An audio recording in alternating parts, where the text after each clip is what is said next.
یا پاکستان کو بھی اپنی حکمت عملی جو ہے وہ، کیونکہ اب 1 ورسز 1 نہیں ہے، fighter plane versus fighter plane نہیں ہے، تو ہماری جو حکمت عملی ہے اس میں کیا تبدیلی آئے گی آنے والے وقتوں میں؟ دیکھیے آنے والے وقتوں میں اسٹریٹجی نمبر 1 یہ ہے، جیسے اس دفعہ ہماری مسلح افواج میں پاکستان آرمی، پاکستان نیوی، پاک فضائیہ کے اندر بہت زیادہ سینرجی اور انٹیگریشن تھی، جو ماضی میں نہیں دیکھنے میں آتی۔ 65 کی جنگ، 71 کی جنگ، کارگل کی جنگ، اس میں اس لیول کی انٹیگریشن اور کولیبریشن نہیں تھی۔ اس دفعہ ایک تو وہ بہت اسٹرانگ تھی، یہی اسی کو ہم نے اپر پلیٹ فارم پہ لے کے جانا ہے۔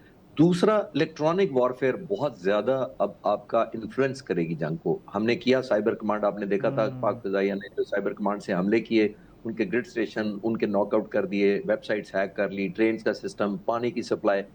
یہ کیا کرتی ہے؟ یہ نہیں ہوتا، یہ ول ٹو فائٹ ختم کرتی ہے لوگوں میں، کانفیڈنس شیٹر کر دیتی ہے آپ کا اور ملٹری میں لڑنے والوں کا، کہ اگر پاک فضائیہ زمین پر بیٹھے ہوئے جو سائبر واریئرز ہیں وہ آپ کی الیکٹرانک وارفیئر جیمنگ کر سکتے ہیں، سسٹمز ہیک کر سکتے ہیں، ڈیٹا ڈیلیٹ کر سکتے ہیں، بجلی گھروں کا ناک آؤٹ کر سکتے ہیں ٹیمپرری۔ ہیومینیٹیرین گراؤنڈ پر ہمیں بجلی دوبارہ کھولی تھی کیونکہ ہاسپٹلز میں بھی بجلی چلی گئی تھی۔ اور تو ان کی ایئر امیجن بیسز کریں، کی بجلی بھی ہم نے اڑا دی تھی۔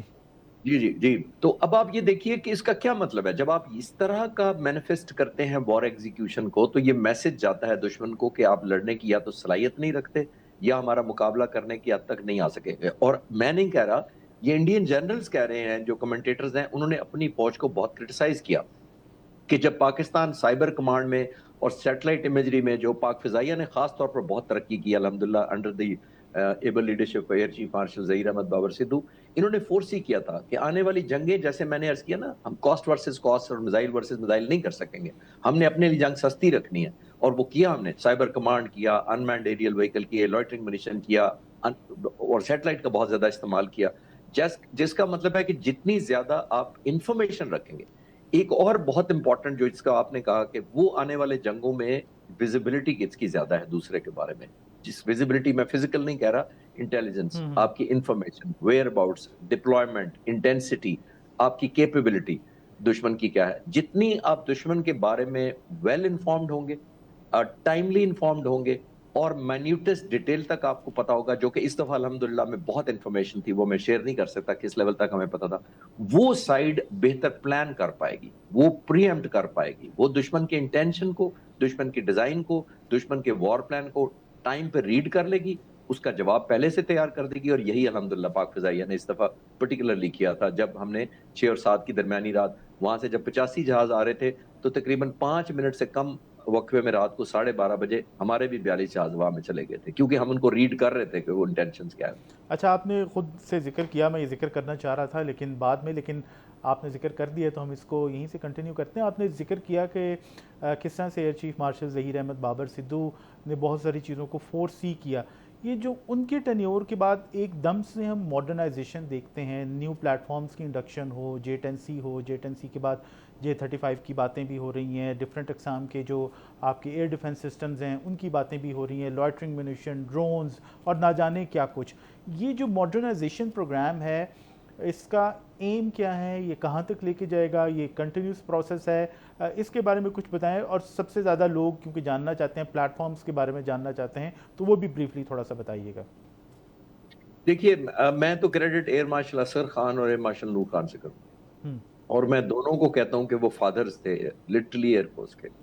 پھر اس کے آنے والے تمام جو سربراہان ہیں، تمام لیڈر ہیں، انہوں نے اپنی اپنی سکل، اپنی اپنی ویژن، اپنے اپنے ریسورسز، اپنی صلاحیت سے بہت زیادہ کنٹریبیوٹ کیا، اس میں کوئی شک نہیں ہے۔ لیکن جو پاک فضائی کے سربراہ نے ابھی کیا تھا، وہ بنیادی طور پر اسی چیلنجز کا سامنا کر رہے تھے جو ہمیشہ سے ہم کرتے آئے ہیں، اور وہ ہے ہم ہمیشہ انڈیا سے خاص طور پر فضائیہ میں آؤٹ نمبرڈ رہیں گے، اور ہمارا کوئی پلان بھی نہیں ہے کہ ہم جہازوں کا میچ کریں۔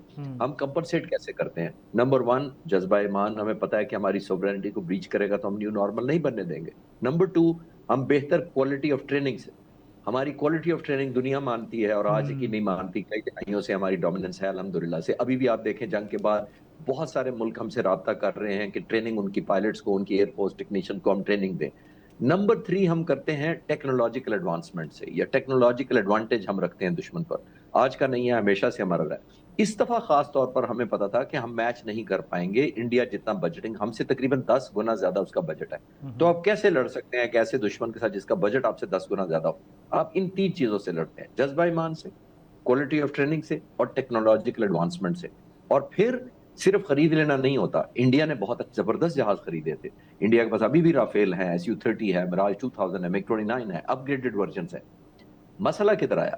آپ نے انٹیگریٹ کرنا ہوتا ہے, ان کو آرکیسٹریٹ کرنا ہوتا ہے, لائک اے میوزک. پاک فضائیہ نے یہی کیا. ان تمام کو نیومیریکلی انفیریئر ہونے کے باوجود پاک فضائیہ نے ان کو انٹیگریٹ کیا. تمام جو آپریٹرز تھے, starting from air defence controller sitting on the ground to the pilot, airborne early warning جو پیچھے اڑ رہے تھے, ریفیولرز, سیٹلائٹس, سائبر کمانڈ زمین پر, تمام کے تمام ایک کل پکچر پر چل رہے تھے اور آرکیسٹریٹ کر رہے تھے جنگ کو. دیٹ مینس ہر ایک کو اپنا رول بھی پتا تھا, اپنی موزیک کی طرح کنٹریبیوشن اور پلیسنگ بھی پتا تھی. جسٹ لائک موزیک میں ہر ایک نے اپنی اپنی جگہ فٹ ہو کر اپنا اپنا رول کرنا تھا, اس طرح انٹیگریٹ کیا. یہ کرنا ہوتا ہے سلمان صاحب آپ نے پیس ٹائم پہ, یہ جنگ کے دوران نہیں کرتے. پھر میں جانا نہیں چاہتا, لیکن ان کے انیل چوہان صاحب جو چیف آف ڈیفنس صاحب تھے, انہوں نے کیا کہا تھا CDS, انہوں نے کہا کہ ہمارے سے غلطیاں ہوئی 6-7 تاریخ کو, پھر ہم نے ایئر فورس گراؤنڈ کی, پھر ہم نے 2 دن غلطیاں تک ہم سیکھی. گراؤنڈ